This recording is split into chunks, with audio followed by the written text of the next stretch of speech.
Alix E. Harrow, romancière et nouvelliste américaine de science-fiction et de fantasy, est née le 9 novembre 1989. Avant de consacrer tout son temps à l'écriture, elle était historienne universitaire qui enseignait l'histoire de l'Afrique et des Afro-Américains. Son premier roman, Les 10 000 portes de January, a reçu un bon accueil critique et a été finaliste du prix Locus du meilleur premier roman 2020. Son deuxième roman, Le temps des sorcières, a obtenu le prix British Fantasy du meilleur roman de fantasy 2021. Salut toi! Ici, je me pencherai principalement sur les retours et critiques du livre que j'ai pu trouver, car le positif comme le plus négatif sont plus qu'intéressants, pour ensuite finir sur mon ressenti de lecture, mais avant cela, commençons par le synopsis. Imaginez qu'un jour, au milieu de nulle part, vous trouviez une porte, et que cette porte ouvre sur un monde inconnu, un monde parallèle d'où viendra votre destin, votre passé et votre futur. Voici January Rudy, la découvreuse de portes, une curiosité en elle-même. Orpheline, gardée comme un objet précieux dans un manoir rempli d'objets précieux, une vie en lambeaux, pleine de trous.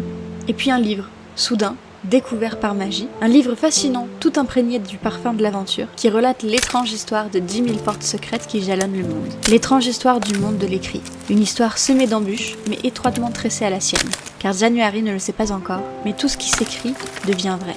Je vais aussi vous donner le résumé que j'ai trouvé sur énormément de plateformes. Un voyage aux confins des mondes, une aventure fantastique entre terre-mer et à la croisée des mondes. Selon January Rudy, il n'y a qu'une façon de s'échapper de sa propre histoire, c'est de se faufiler dans celle de quelqu'un d'autre, grâce à une des 10 000 portes. Pénétrez-vous aussi dans le monde magique de l'écrit, où certaines paroles tracées ont le pouvoir de modifier le réel, alors que le mal qui ferme les portes une à une est sur vos talons.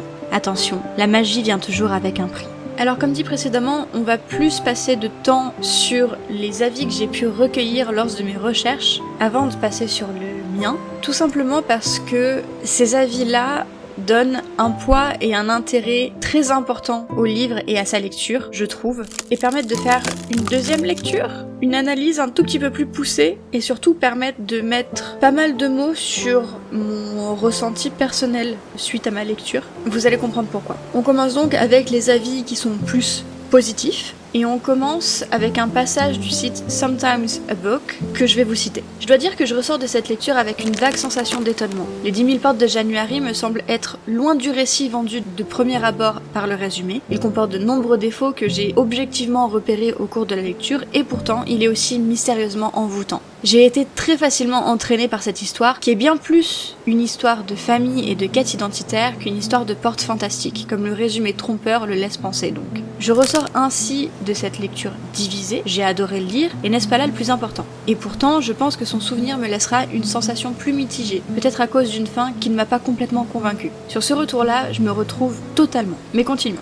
La narration principale suit January de son enfance jusqu'à ses 17 ans. Le récit est assez lent et introspectif, on est plongé dans les pensées de la jeune fille, dans ses rêves et ses envies d'aventure, et le roman peut paraître mettre du temps à démarrer, mais c'est une illusion et le rythme reste finalement assez constant tout au long du récit. Si ce roman semble mettre du temps à poser son ambiance, c'est parce qu'il est fondamentalement un roman d'ambiance. Il nous raconte avant tout un quotidien et un parcours de vie, bien avant la magie, les portes mystérieuses et les contrées lointaines et fantastiques qui sont présentes, mais par plus petites touches. On enchaîne ensuite avec un passage de la critique du livre par Yu Yin. Son histoire est rapidement teintée de féminisme, mais aussi de critique de la société inégalitaire du début du XXe siècle, marquée du racisme crasseux des puissants hommes blancs. Un lien avec notre époque n'est hélas pas fortuit. Assez virulent sur ces sujets, sans que ça n'empiète sur l'intrigue, mais la nourrissant au contraire, le roman est un texte engagé plein de dynamisme de sa jeune héroïne. Elle devient l'étendard d'une jeunesse qui aspire à mieux et porte également un message d'ode à l'imaginaire, au rêve et au récit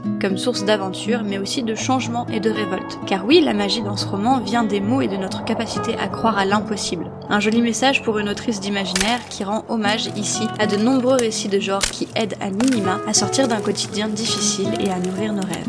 J'ai aussi trouvé le retour des critiques de Bifrost assez intéressant. Je cite: roman d'apprentissage, d'exploration, d'aventure, les 10 000 portes de January et tout cela à la fois et bien plus encore. Alix E. Harrow, au fil des pages, brasse quantité de sujets. Racisme, colonisation, patriarcat, normes sociales, autant de thèmes qui se dessinent progressivement dans le récit à travers le regard de moins en moins naïf que porte sa narratrice sur le monde où elle a grandi. Le roman est une ode permanente à l'ouverture aux autres, à la différence et à l'inconnu. Alors maintenant, on va plus s'intéresser à des retours que j'ai pu trouver sur Babelio. La première étant, je cite, « Alix I. Harrow nous embarque dans ce récit envoûtant avec une plume de qualité et nous offre un récit empreint d'une ambiance si particulière et marquante. » Le deuxième étant, « J'ai beaucoup apprécié le point de départ du livre qui offre finalement une explication unique à tous les contes et les mythes du monde. Les géants, les fées, les vampires, les farfadets ne seraient finalement que des voyageurs d'autres mondes ayant passé volontairement ou par accident une porte. Ces voyages apporteraient aussi des idées neuves, de nouvelles technologies, et seraient le point de départ de beaucoup de révolutions que nous avons connues. En second niveau de lecture, on peut aussi y voir un besoin d'évasion, pour une jeune femme soumise au pouvoir des hommes, qui peuvent l'enfermer dans sa chambre ou l'envoyer à l'asile si elle est trop indisciplinée, et métisse dans un monde où il ne fait pas bon ne pas être blanc. À ce titre, le livre nous plonge dans une ambiance un peu mélancolique et de paradis perdu. January devra batailler durement pour acquérir son indépendance. À quoi bon avoir le pouvoir de voyager entre les mondes si on ne peut même pas sortir de chez soi ou prendre le train pour chercher d'autres portes? Certains retours sur Booknote étaient intéressants également. Le premier étant, je cite, « J'en parle d'un presque coup de cœur car selon moi la fin a été précipitée. C'est souvent le cas avec les one-shots, je le sais, mais peut-être que j'ai vraiment eu du mal à quitter January, surtout en sachant que je n'avais pas toutes mes réponses et que je m'inquiétais encore pour elle. » Et le second étant, je cite, « January est vraiment une battante. Les personnages secondaires sont attachants, surtout Bad qui, malgré le fait que ce soit un chien, a vraiment une grande place dans l'histoire. Le final est vraiment touchant, bref, c'est une très bonne lecture. » Et on va clôturer les retours positifs avec un passage d'une critique de Sens Critique. Je cite, « Le livre tourne principalement autour d'un royaume, pays, monde de portes, appelons-le comme on le veut, et bien que ce pays ait des doux relents de mers et de sel, je dois avouer que j'aurais aimé en voir davantage, en apprendre davantage. L'auteur nous laisse à imaginer des mondes et des descriptions vagues qui ouvrent l'appétit, mais ces mondes ne viennent jamais.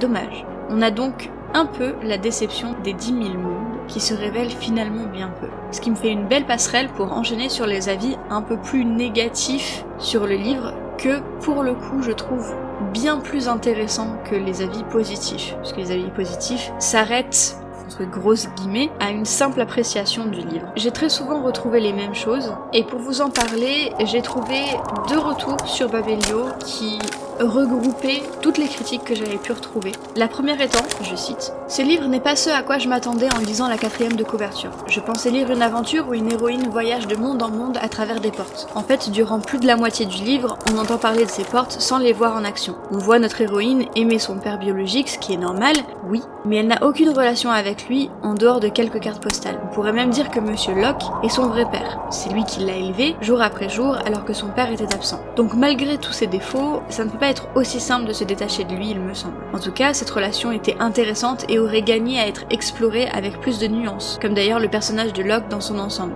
Je n'ai été surprise par aucune révélation, tout se devine facilement.